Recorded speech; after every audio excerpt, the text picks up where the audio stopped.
굉장히 많은 사람들이 하루하루를 의미 없이 반복적으로 먹고 자고 학교 가고 일터 가고 그렇게 살아갑니다.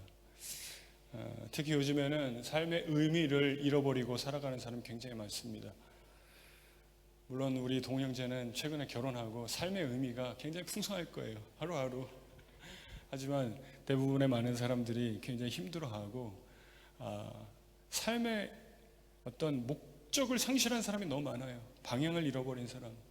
그냥 하루하루 살아가는 거죠.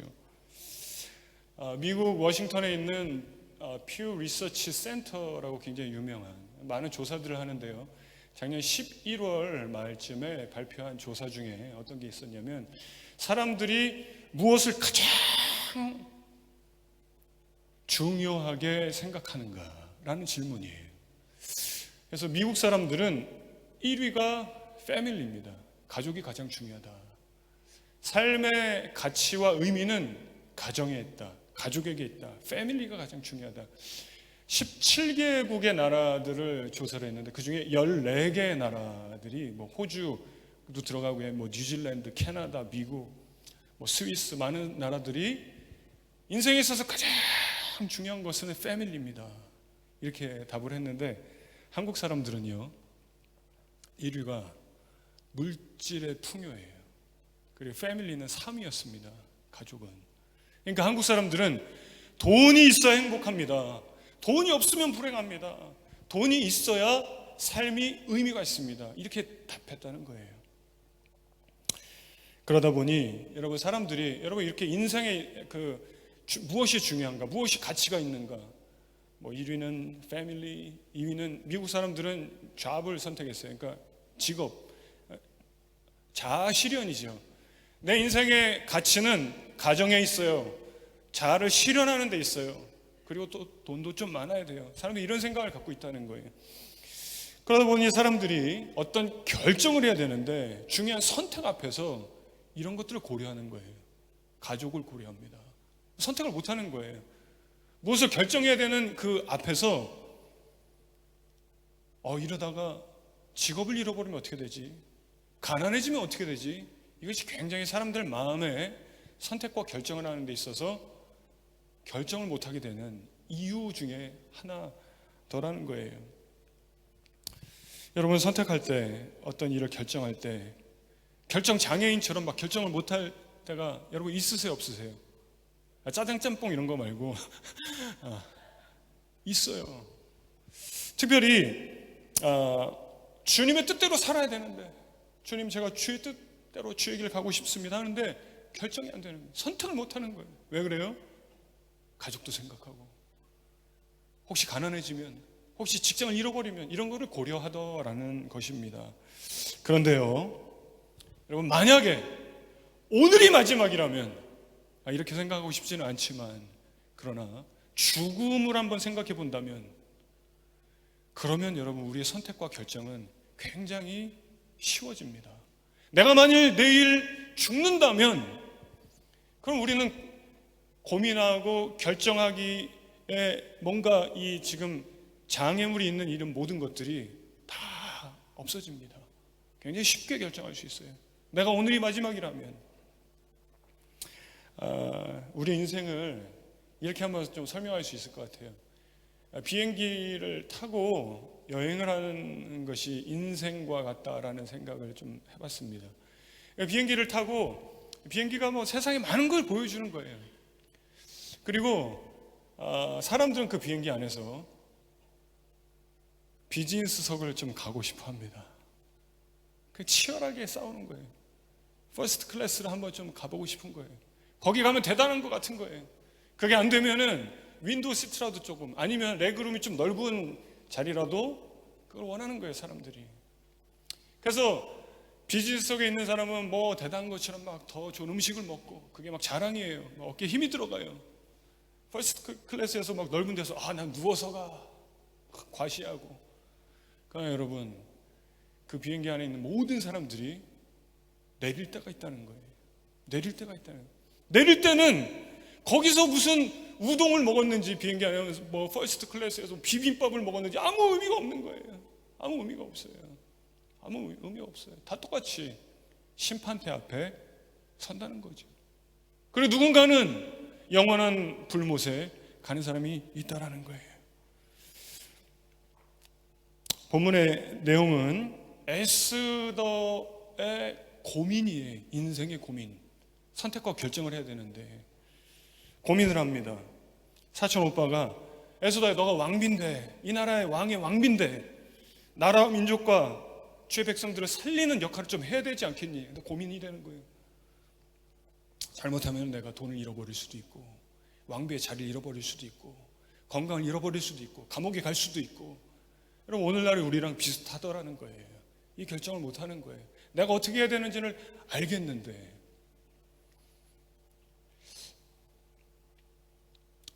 미래를 생각하고 가족을 생각하고 재정을 생각하면은 결정을 하기가 어렵습니다. 하나님의 뜻을 모르는 게 아니에요.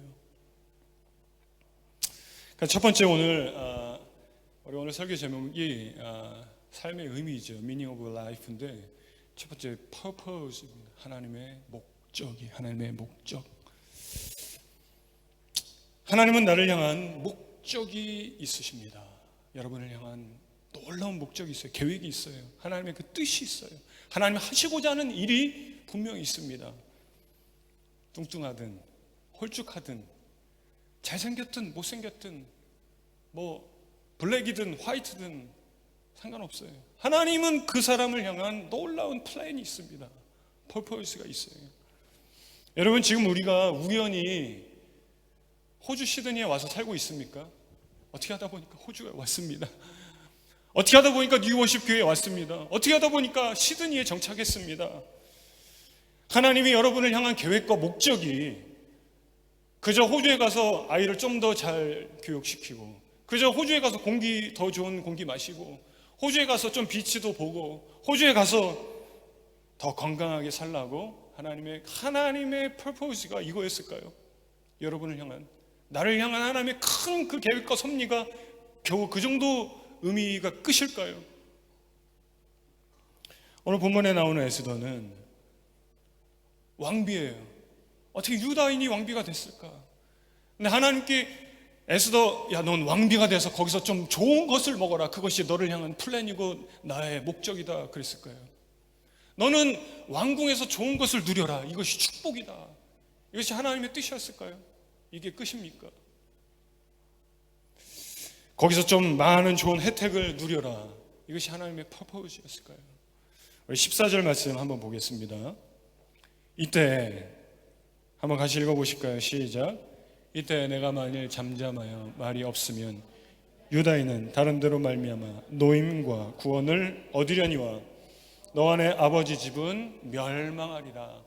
내가 왕후의 자리를 얻은 것이 이때를 위함이 아닌지 누가 알겠느냐. 왕후의 자리를 얻은 것이, 너가 왕후가 된 것이, 너가 왕비가 된 것이 지금을 위한 것 아니니? 사촌 오빠가 이렇게 얘기하는 거예요. 너 그냥 거기서 좋은 거 먹고 좋은 혜택 누리라고 하나님 너를 거기다 세우고 그게 축복이라고 생각하니? 지금을 위한 거 아니에요. 왜냐하면 지금 상황이, 민족이 어려워요. 국가가 어려워요. 그러니까 이스라엘 백성들이 굉장히 지금 위기에 처한 상황입니다. 잘못하면 다 그냥 몰살 당할 상황이 됐어요. 지금 사촌 오빠가 에스더에게, 에스더야, 너가 왕비인데 하나님이 너를 거기 보낸 이유와 목적이 있다라는 거예요. 여러분, 하나님이 우리를 호주에 보낸 이유와 목적이 있습니다. 아멘이죠? 있는 거예요. 7절에 보시면 모르드게가 에스더의 사촌 오빠예요. 에스더 엄마 아빠 일찍 돌아가셨고, 모르드게 이 사촌이 이제 입양해서, 그리고 이제 사촌 오빠가 딸처럼 키웠습니다. 모르드게가 굉장한 위기 가운데 지금 처했고, 모르드게뿐만 아니라 이스라엘 백성 유다인들 다 죽여버려라, 이런 상황이 됐어요. 모르드게가 7절에 자기가 당한 모든 일과 하만이라는 아주 좀 정치적으로 야비한 사람이 있어요. 그 사람이 뭐라고 그러죠? 유다인을 멸하려고, 유다인을 다 그냥 없애버리려고. 유다인은 하나님의 백성이에요. 하나님의 백성을 다 없애버리려고. 그런 상황이에요. 8절에도 또 유다인을 진멸하라고 또 이렇게 나와요. 유다인을 진멸하려고 했었던 표면적인 이유는 하만이라는 사람이 모르드게 너는 왜 나한테 꿇어 경배하지 않냐는 거예요. 왜 무릎 꿇지 않냐? 왜 엎드리지 않냐? 건방지다. 이런 표면적인 이유지만 여러분, 하만이라는 사람이 누구냐면은 아말렉 족속의 후예예요. 아말렉. 여러분, 이스라엘 백성들이 출애굽해서 가나안에 갈 때 그 길을 막았던 자들, 아말렉. 길을 비켜주지 않았던 자들, 가나안으로 가지 못하게 했었던, 그러니까 하나님이 하시는 일을 방해했던 자들. 그러니까 여러분, 사울 왕에게 하나님이 아말렉 어떻게 하라고 그래요? 싹 쓸어버리고 그러잖아요. 그 아말렉의 후예예요, 하만이. 여러분, 성경에서 아말렉은 영적인 의미로 하나님이 하시는 일을 막는, 하나님의 백성들이 가는 길을 막는, 그러니까 여러분, 어둠의 권세예요, 영적인 의미로.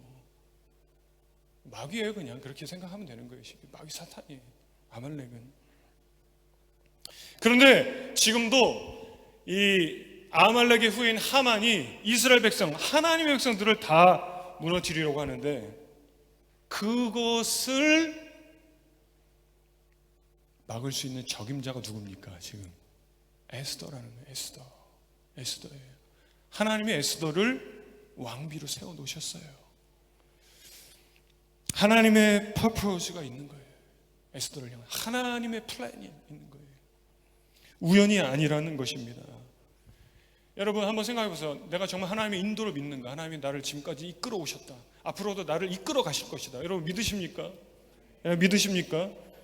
내가 지금 있는 일터, 내가 하는 비즈니스 우연일까요? 아니면 하나님의 플랜 가운데 내가 지금 가고 있을까요?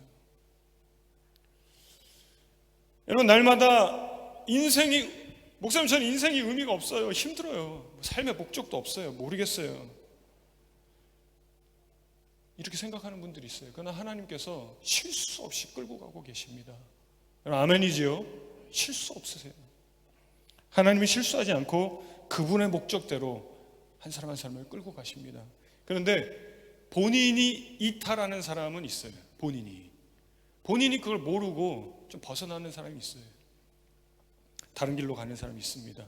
그 이유가 뭐냐면, 두 번째, 인디비주얼리즘. 여러분, 개인주의입니다. 하나님이 각 사람을 향한 목적이 있어요. 우리가 예수를 좀 잘 믿고 싶어하는 마음이 있습니다. 그죠? 아멘이죠? 신앙생활 제대로 하고 싶은 마음이 있어요. 그러면 정말 그렇다면 여러분, 내려놓으셔야 되는 게 있어요. 개인주의. 내 가정, 내 사업, 내 미래, 나의 일, 나의 건강, 나의 행복, 다 나예요, 다. 오늘날 이 개인주의, 이거 내려놓지 못하면 여러분, 열방 품지 못합니다. 못 품어요. 절대 못 품어요. 열방은커녕 자기 민족도 품지 못하는 거예요. 그냥 국가관이 없는 거예요. 애국심이 없는 거예요. 국가는 둘째치고 이 도시도 품지 못해요. 시드니를 품을 수 없습니다. 이 개인주의 때문에. 내가 제일 중요하니까. 시드니는커녕 교회도 품지 못하는 거예요. 교회는커녕 한 부서도 못 품어요. 부서 안에 한 어린이 한 명도 못 품어요. 그건 남의 일이에요. 그건 개의 일이에요. 나는 관심이 없는 거예요. 왜 그래요? 인디비주얼리즘, 개인주의. 내가 중요한 거예요. 내 아이만 중요한 거예요. 내 미래가 중요한 거예요. 내가 잘 먹어야 돼. 내 비자가 중요한 거예요. 나의 미래가 중요한 거예요. 나밖에 없는 거예요. 모든 결정과 선택이 거기에서 시작되고 그거밖에 고려 대상이 아닌 거예요. 열방? 어떻게 열방을? 남의 일입니다. 어떻게 세계? 어떻게 민족? 어떻게 이 도시? 교회도 남의 일인 거예요. 교회 안에 서로 다른 성도 남의 일인 거예요. 정말 우리가 주님 제대로 믿고 신앙생활을 하겠다 그러면 개인주의, 이기주의, 이걸 내려놔야 된다는 거예요. 그래야 하나님의 퍼포먼스, 하나님의 계획, 하나님의 그 플랜이 우리 삶에 드러날 거예요. 여러분, 세상의 소비주의, CF, 뭐 영화, 뭐 책, 뭐 유튜브 광고 여러 가지들이 우리의 주머니에서 돈이 나오게 합니다. 돈을 쓰게 해요. 너무 많잖아요. 저 핸드폰을 가지면 너는 행복해. 나이키를 신으면 너는 행복해. 노스페이스를 입으면 너는 행복해. 돈을 쓰게 해. 거기서 나오는 메시지가 It's all about you. 너가 세상의 중심에 있다. 이런 메시지가 가는 거지요. 모든 게 너를 위한 것이다. 이런 메시지가 있는 거예요. 벤츠를 타면 넌 행복해. 너가 세상의 중심이야. It's all about you. 그런데 여러분, 그 세들백 처치의 릭 워렌 목사님 얼마 전에 은퇴했더라고요. 그분이 쓴 굉장히 유명한 책 있잖아요. The Purpose Driven Life. 거기에 21페이지인가 보니까 It's not about you. 이렇게 써 있어요. It's not about you.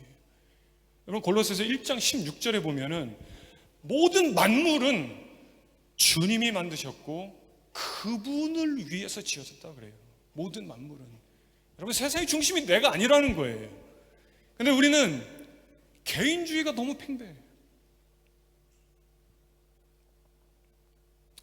우리 13절 한번 보겠습니다. 모르드게가 그를 시켜 에스더에게 회답하되 너는 왕궁에 있으니 모든 유다인 중에 홀로 목숨을 건지리라 생각하지 말라. 일침을 날립니다. 사촌오빠가. 에스더, 너만 생각하니? 너만 살 거니? 너만 잘 살면 되는 거니? 그게 전부니? 이런 얘기하는 거예요. 남이 어떻게 되든 이웃이 어떻게 되든 나라가 어떻게 되든, 여러분 나라가 없는데 어떻게 개인이 있습니까? 가정이 있습니까? 여러분 교회가 없는데 무슨 개인의 신앙이 있습니까? 교회가 어떻게 되든 민족이 어떻게 되든 도시가 어떻게 되든 너만 잘 먹고 잘 살면 그게 삶의 의미가 전부니? 이런 얘기하는 거예요. 여러분 기독교인은요 국가관이 있어야 돼요. 10대들 청소년들 국가관이 없잖아요. 애국심이 없잖아요. 그러니까 교회를 와도 교회관이 없는 거예요. 교회가 어떻게 되든 말든 개인의 신앙만 중요한 거예요. 이 신앙에도 인디비주얼리즘이 들어가는 거예요. 내 신앙만 중요하다. 내가 기도하고 내가 예수 이것만 중요한 거예요. 공동체 의식이 없는 거예요. 그래 교회에서 봉사합시다. 무엇을 합시다. 내가 희생해야 돼. 그러면은 벌써 반감 드는 거예요. 내가 그렇게까지 하면서 교회를 가야 됩니까? 하나님의 목적이 그 삶에 이루어지기 어려워요. 여러분 좀 우리가 커져야 돼요. 성장해야 돼요. 성숙해야 돼요. 아멘이죠. 보는 시각도 넓어져야 돼요. 할렐루야. 여러분 그래서 스케일이 좀 커져야 돼요. 이 캐파시티가 넓어져야 돼요. 용량이 커져야 돼요. 교회를 품고 아멘, 도시를 품고 아멘, 민족을 품고 세계까지 품으시기를 주의 이름으로 축복합니다. 그런 사람들이 일어나야 돼요. 그래서 내일부터 우리가 3일 동안 특세하는 거예요. 우리가 그런 사람 되자고. 할렐루야. 내일 새벽에 꼭 나오시기 바랍니다. 아멘이죠? 성숙한 그리스도인이에요. 주님이 원하시는. 자, 그러려면은 여러분 무엇이 필요할까요? 어떤 영적인 능력이 있어야 될까요? 영적으로 살아있는 사람이 되셔야 됩니다.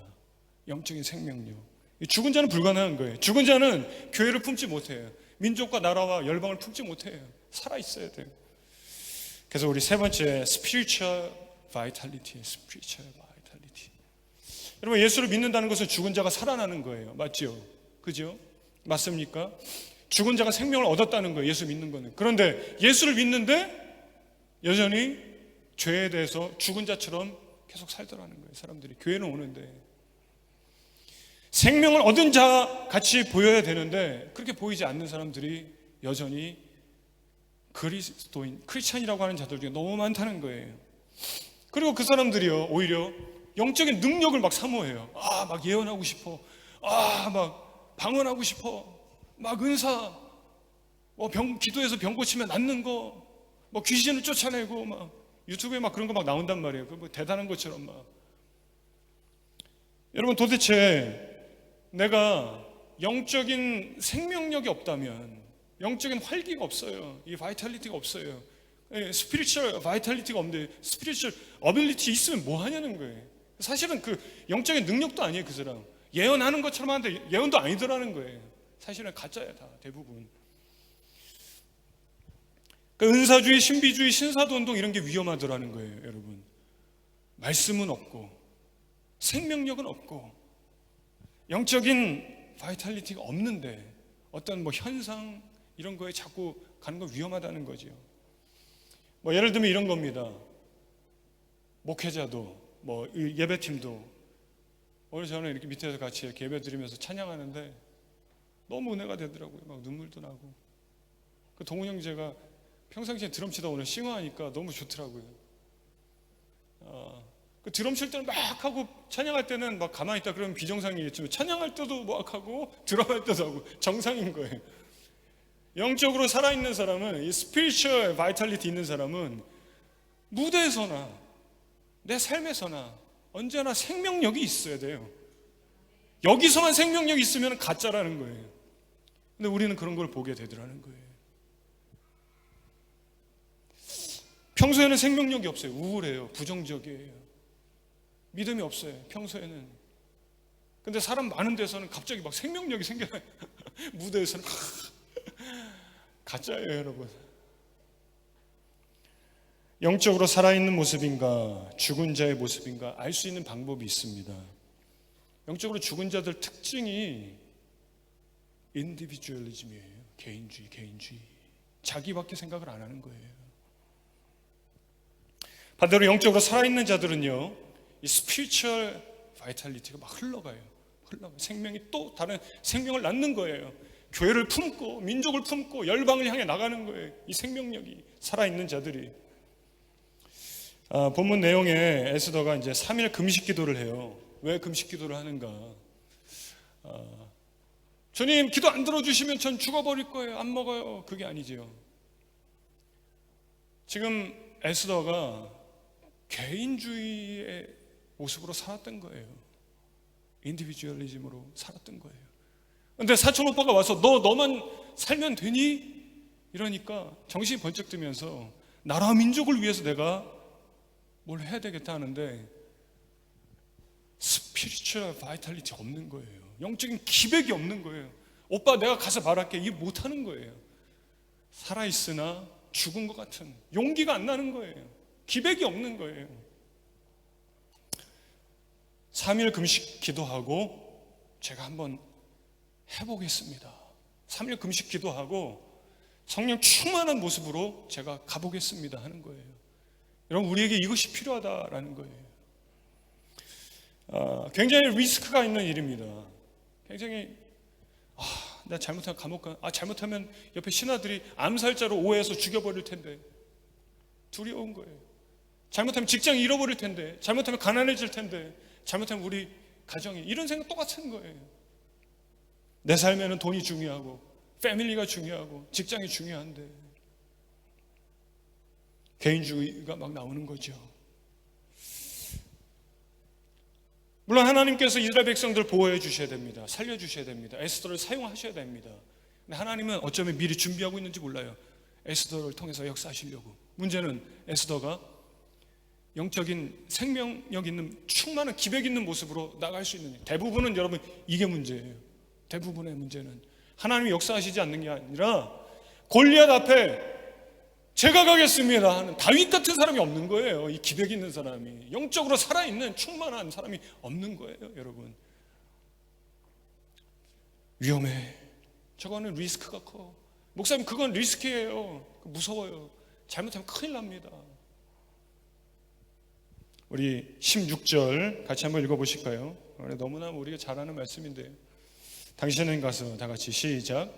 당신은 가서 수산에 있는 유다인을 다 모으고 나를 위하여 금식하되 밤낮 3일을 먹지도 말고 마시지도 마소서.